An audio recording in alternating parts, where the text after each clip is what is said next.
We left off page 38, the Rasul Sharif. It explained that because a person naturally his natural makeup is physical, is earthy and coarse, and a person is not inclined, therefore his person is not inclined to do anything unless he has an interest in, naturally has an interest in doing it. So therefore there's resistance, there's an inertia. So unless you take control of your mind and physicality, you're not going to do it. Then you're not going to actually do the mitzvah. And he cites the Mishnah Pirkei Avos, and says, therefore it says, Havi'az kanomer, kal kaneshe, rotz katzvi, v'giba kari, lasu sono b'chashem shemayim. You have to assume all these characteristics, otherwise you're not going to do rotz b'chashem shemayim, because they don't come naturally. To gravitate towards spirituality, the person doesn't come to that naturally. So you understand now, chinuch is drabanan. Father has an obligation to condition his child. When the child has the ability to do a mitzvah, let's say mechanically, child can't put on tzitzis. But now he's developed, he has the ability to put on a garment. The father has an obligation by tzitzis.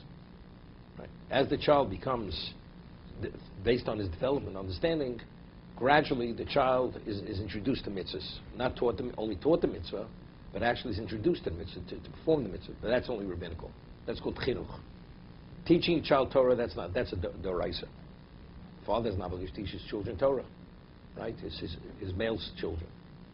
But the actualization of the mitzvah, that's rabbinical. That's called chinuch. Why? Chinuch is vital. Because a human being naturally is not inclined to do anything spiritual. We gravitate towards, we're inclined to physical, correct? So if a person is already conditioned as a child to do something, although he's not naturally inclined, he ultimately, as an adult, he will do it because he's already been conditioned to do that. Right? You teach a child good study habits, or values, or ethics and morals. It comes naturally. As an adult, it's not difficult. There you have to undo negative. So as an adult, you're going against the grain continuously because the child was never conditioned to be inclined to spirituality. So therefore, but on top of that, even if you were, they still have a askanomir.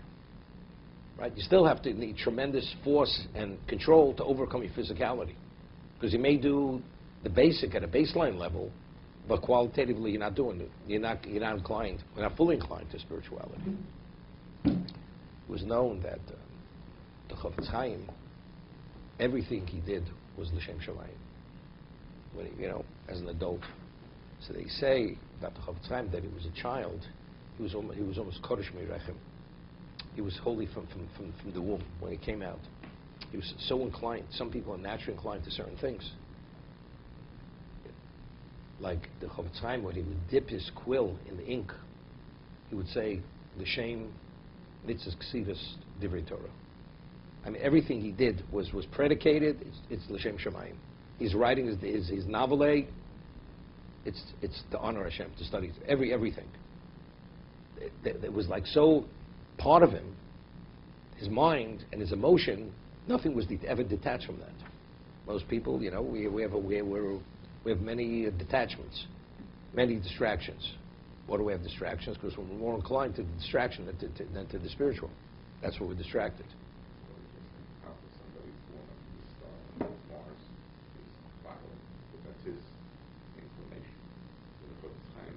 It doesn't say violent. He's inclined bloodshed. Okay. So Chofetz Chaim was born under whatever, kedusha. Yeah, but there's no star called kedusha. There's no star called kedusha. No, I'm saying he didn't have a star. Everybody has a star. Everybody has a star, whatever it is. Okay. V'hinei Shlomo shona ma'od b'asaroso. He says Shlomo shona ma'od b'asaroso. He says observing. Shona means either he learned or he taught regarding his forewarning. Azeh beroso es roa ha'atzlo. He saw the negativity of laziness. What does he say? It's famous posture. The hefser agodol nivshach min, and the great loss that comes about as a result of laziness. there's an expression in Yiddish, David, it's very adept, especially in Litvish Yiddish. Beweis nicht an Nar halbe Arbeit. Person who's a nar, you don't show him something which is half done. You understand? It's half done. It's okay for him. You have to give him the finished product. Person understands something. He understands. He will make sure it'll get done. So he speaks about when he saw the evilness and the detriment of laziness and the great loss that it brings to Omar. Mat shenos, mat trumos, mat chibuk yodayim lishkov. He says a little sleep, a little slumber, a little folding of the hands in order to rest. Uboke mahalech reishecho umachsorcho kishmogen. He says, and your poverty will arrive as suddenly as one who walks hurriedly, and your deficiency as fast as a man who shields the king when at war. That's how quickly it's going to come. He says, although a lazy person, he's not proactively doing anything wrong. It's like chas v'shalom, there's a fire. If you don't attend to it immediately to extinguish it. But I did nothing. What do you mean did nothing? Don't you understand? Fire's raging. Everything's going to be consumed. So atzlus, laziness, is not because he did something wrong proactively. It's because he didn't do something right. It's like you give a person a key, and he's supposed to open or a combination to a vault. And everything's in there. He doesn't open the vault. And the person's waiting. He arrives, and the person is emaciated, malnourished, starving. He had the means. He says, I gave you the combination, everything's in the vault. Why don't you open the vault? He said, I didn't understand that's what I was supposed to do. Person's given all the ability. But if you're lazy, well, I did nothing wrong, but you didn't do anything right. You have to act on the opportunity. That's alacrity. Maybe as a role of b'sheva al taseh shalosh v'omer gam misrapi b'machto achud v'mashkes. He says a person who's laid back regarding his work, he's an accomplice to a person who's destructive. Tashkis, a person actively destroys something of value. A person who has the ability to bring something about positive and he leaves it, and as a result of that, nothing happens or things are destroyed, he's the Baltashkis. He says,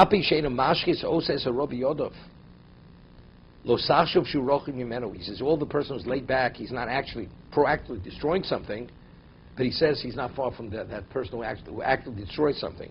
They're from the same ilk. They're cut from the same cloth. Because if you would value and understand the value of something, you'd act on it. Like the person who destroys something of value, he doesn't appreciate the value. The person who's laid back and doesn't do something of value, it's also because he doesn't appreciate the value. Because if he appreciated the value, he'd be motivated to do what he's supposed to do.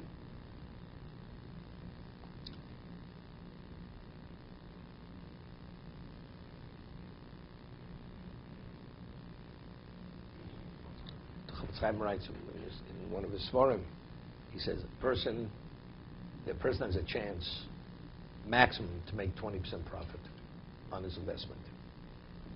Maximum. But the chance that he makes the 20% is what? Is 3%. That the deal's going to succeed. But it's worth the while. And he'll invest endless time and effort for that. He says when it comes to and the person will do it. Even though multiple times it turned out, or many times, didn't succeed. You say, you got to try. Because you're going nowhere unless you take advantage of the opportunity. But yet a mitzvah which is definite success, even if you don't do it. Let's say you attempt to do the mitzvah and somehow you're not able to bring it to fruition. You get full credit for the mitzvah. But yet people say, it's okay, we'll pass on it. So the other thing where the likelihood of succeeding is unlikely. But the chance you may, you're going to give it everything and invest your life in it. But something which is definite, you're going to pass on it. The value of the reward. Because the person doesn't truly appreciate what the value is, what the reward is. That's the reason. Okay, to be continued. Things are on the top. One is tangible, one is not. One's abstract. Oh, just a separate question.